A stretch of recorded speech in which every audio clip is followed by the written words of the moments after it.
Bonjour everyone, welcome to another diecast showcase. So today I'm gonna have another video with a little bit of recent finds, a couple things I found in store, but most importantly I did meet up with a local diecast diecast seller, an online store.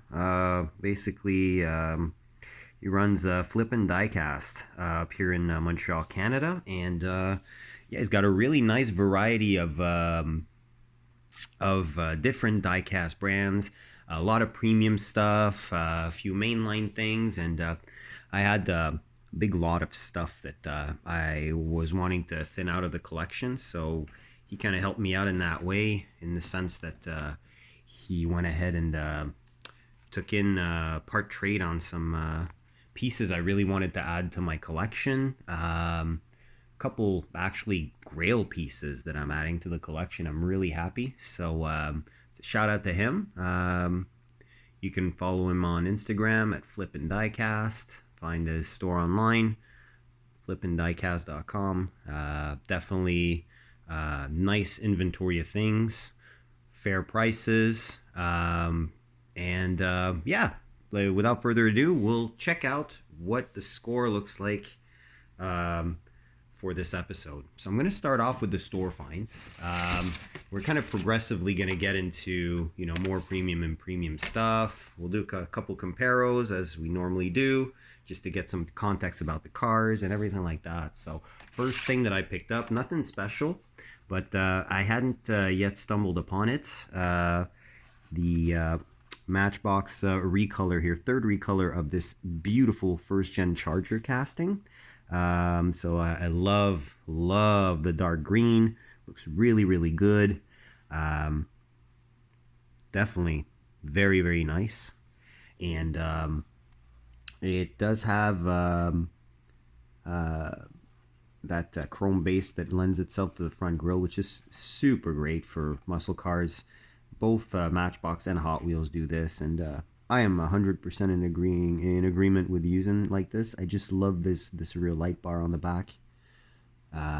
So nice, so nicely tampoed. The wheels work really well, and this will go really well with the first release in orange, the General Lee orange. So now we have one carded and one loose. So very happy to add that to the collection.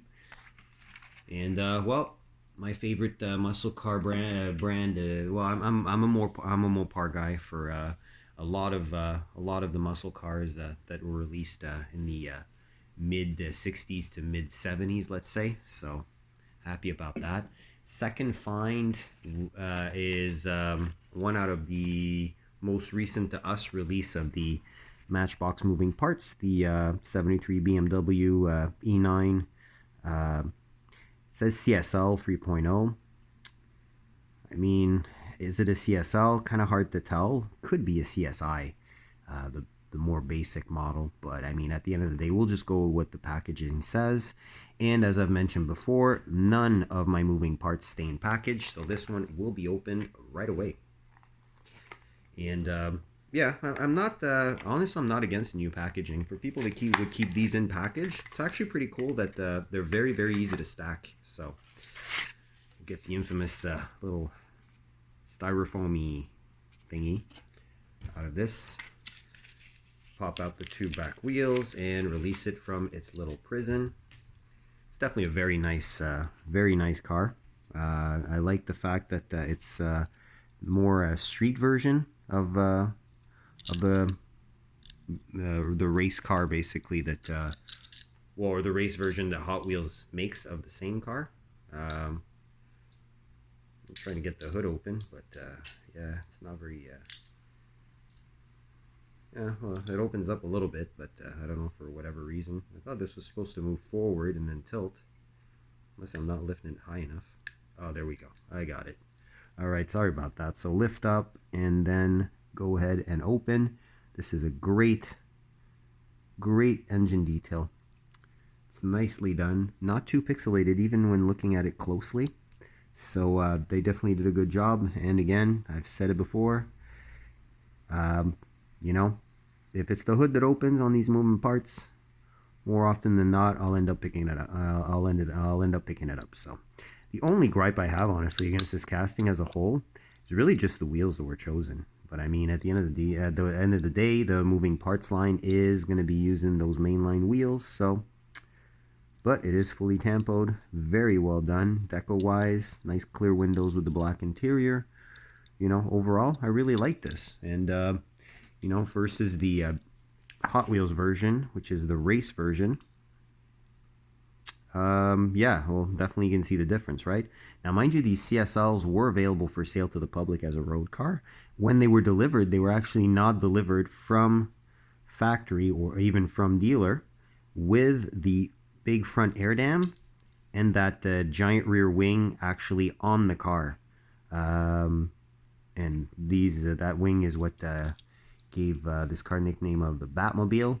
Obviously, this race version does have the wide fenders. It does have that extra roof spoiler and a bunch of other little details, basically, that distinguish it from the road car. But the road car, when you bought a CSL, you did have the big wing and the big front air dam, but they were just delivered without, just to make sure they, I don't know, probably didn't get damaged in the transportation. But either way, very happy to add this nice classic BMW to the ever-growing BMW stash. So, third thing I found in store is actually somewhat of an oddity.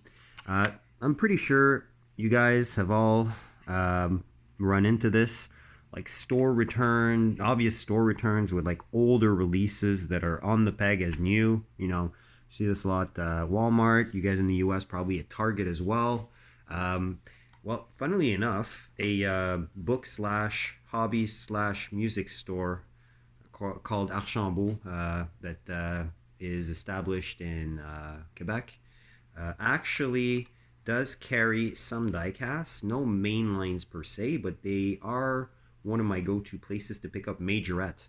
And somebody returned some Majorette because there were some older releases. The only one that I really picked up is this one. Out of the racing cars line. So it's a Ford Fiesta WRC car. Same one as the infamous Ken Block car. With real livery with the Abu Dhabi and the Castrol sponsorship. Kind of like the Tron type of livery, or I don't know. Very minimalistic, but very cool. You got the Ford Racing on the front. You got the lensed front lights and painted rear lights. And the racing line version, or the racing cars version, should I say, is pretty much same price as the premium line up here. Big difference is you will not get opening parts on these. However, you will get the full licensed liveries to offset the absence of moving part, which I'm not 100% against. Now, obviously, the newer racing lines that came out after, they're a little bit more upscale than this specific one in the sense that this has blacked out windows, hence no interior. But honestly, not even mad. I never retained a one of these cars as cast by Hot Wheels simply because I never got a variation that I really enjoyed enough to keep. I kept getting the burnt orange with the blue base and the Hot Wheels livery, which I'm not a huge fan of if we're talking about color combo. So yeah, this one will be a nice addition to the very small rally car collection I have in 164. Although this is 158th scale as opposed to 164th scale, it's literally 3-inch, right? So you got to fit in that 3-inch package. So there you go. Of course, it does come with a little collector card with all the fun facts about the car and everything like that. So, or maybe it does.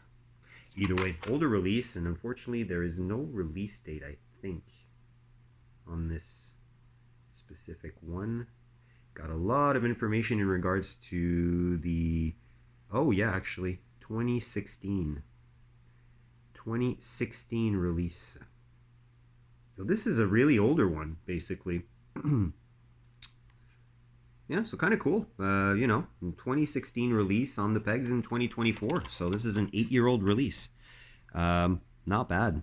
These were probably pretty new, actually, these Fiesta WRC cars when this was released. So I know now they went back to the Ford Puma, if we're talking about what Ford's currently running to replace that.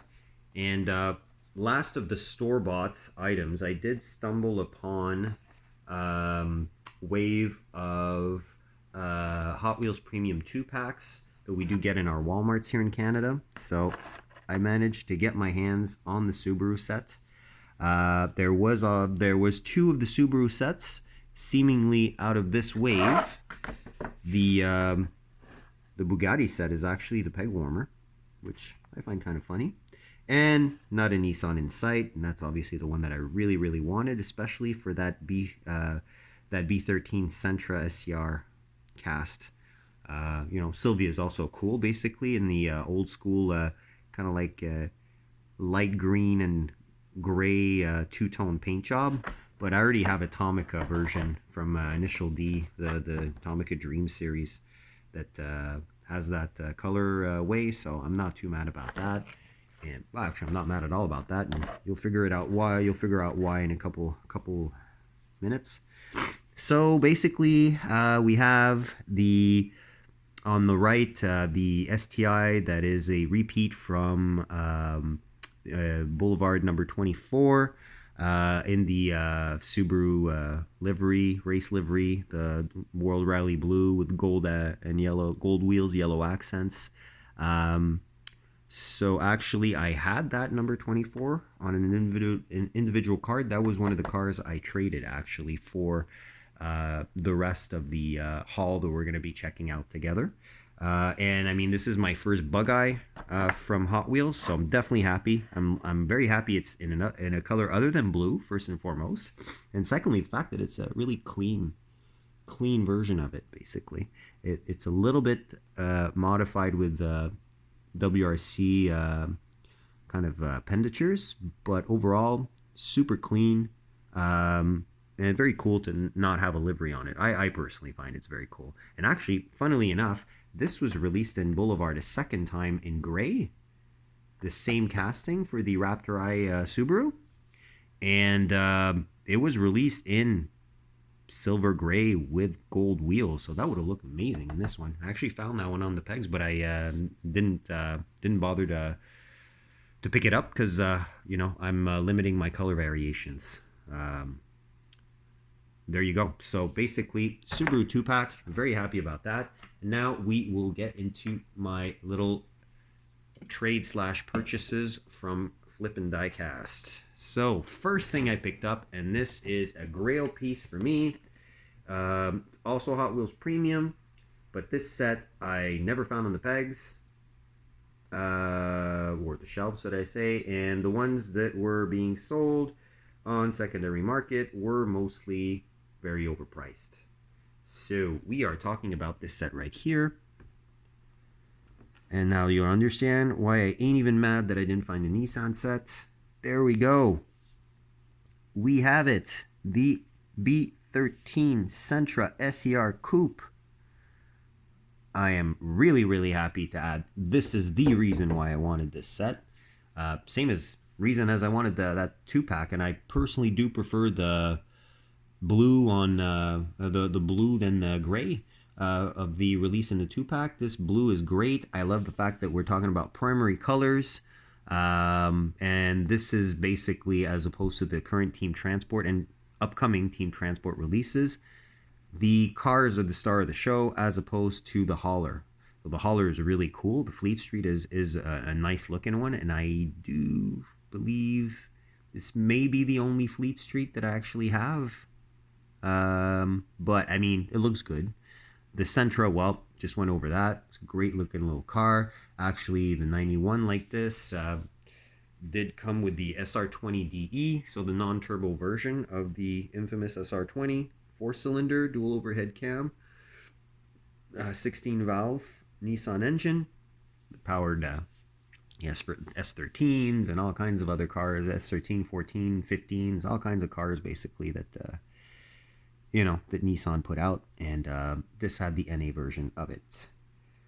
That is awesome. Of course, we have the repeat out of the F&F set of that Civic EG with the carbon look hood. You know, EGs are hard to come by in my area. So definitely, you know, I'm very happy to add this to the collection. It's very awesome. And lastly, we have the Celica GT4 ST205, which means we have a second color variation of this casting, as I do have the original release of the cast out of the Mountain Drifters. And we are going to be just setting this one free since I really want to have one loose and I don't want to open the box set. So let's get this open right away.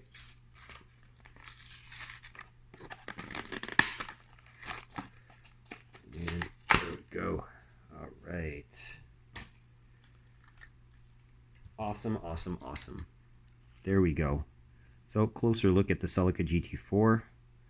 I do like this pastel yellow, although the chrome wheels are a little bit too blingy for my taste at least. So, but yeah, it's really nice. Really, really like it. Tampo works great. I do like that they did black out the little wing risers, which were actually a factory option. Normally the wing would be lower on these as opposed to the height here. Unfortunately, they don't carry over to the sides, but that's fine.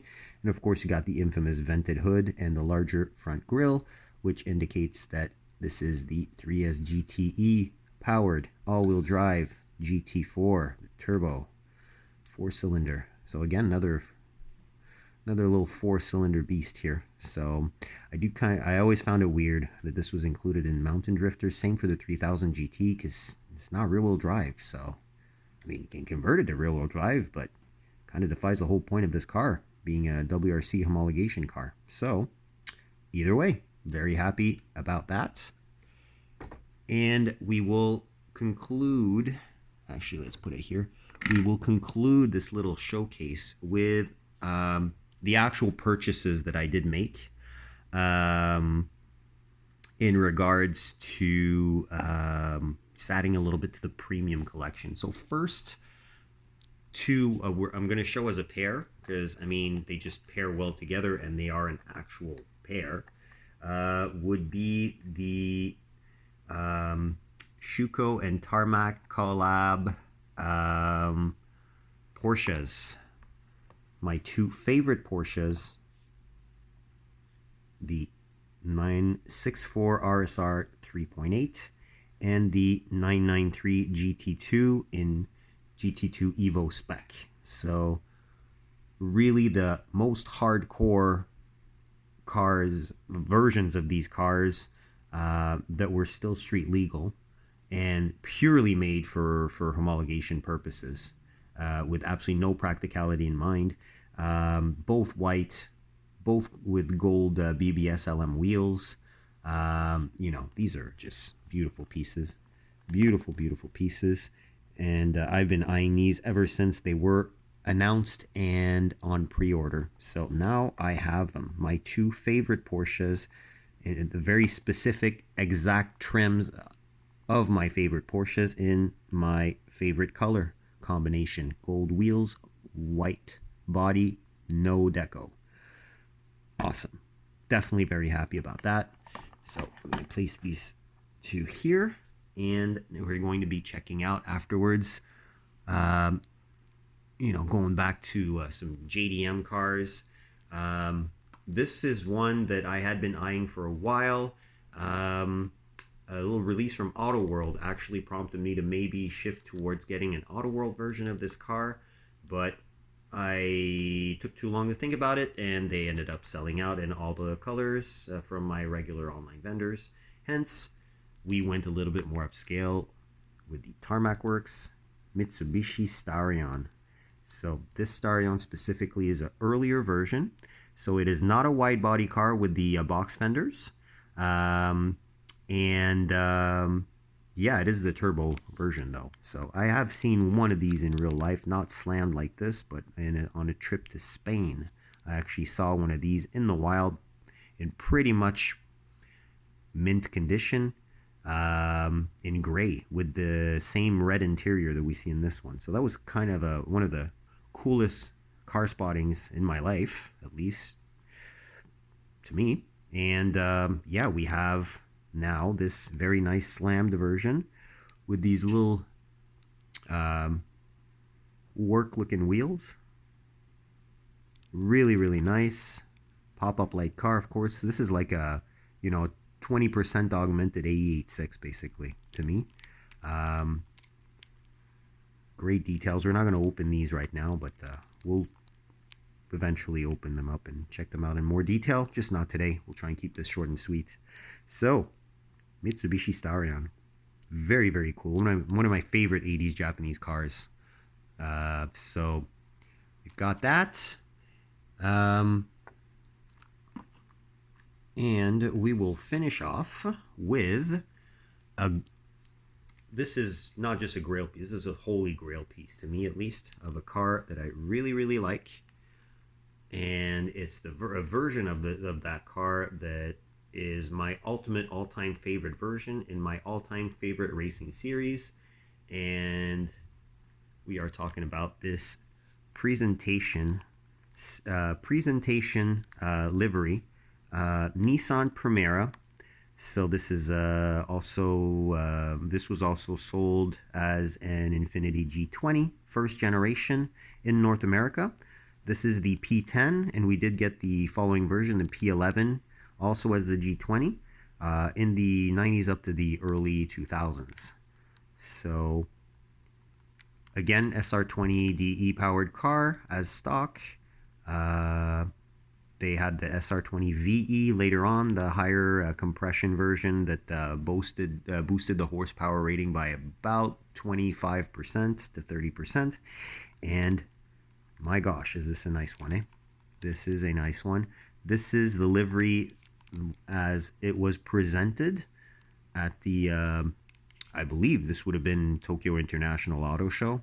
Not Tokyo Auto Salon for tuner cars, but really the auto show for the new releases, just like, many major cities all over the world get. And this one is all white Nissan livery, and it's really the test car. So there you go.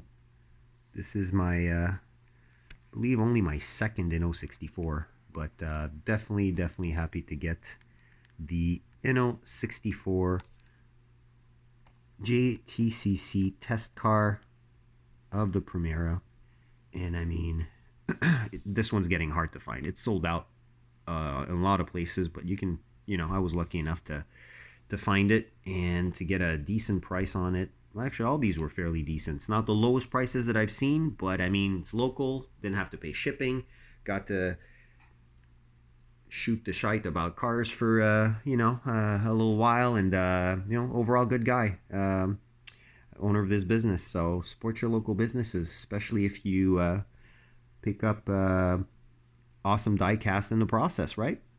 On that, I will conclude this video. So hopefully you enjoyed. If you did, hit that thumbs up, comment your feedback. What's your favorite pickup in all these?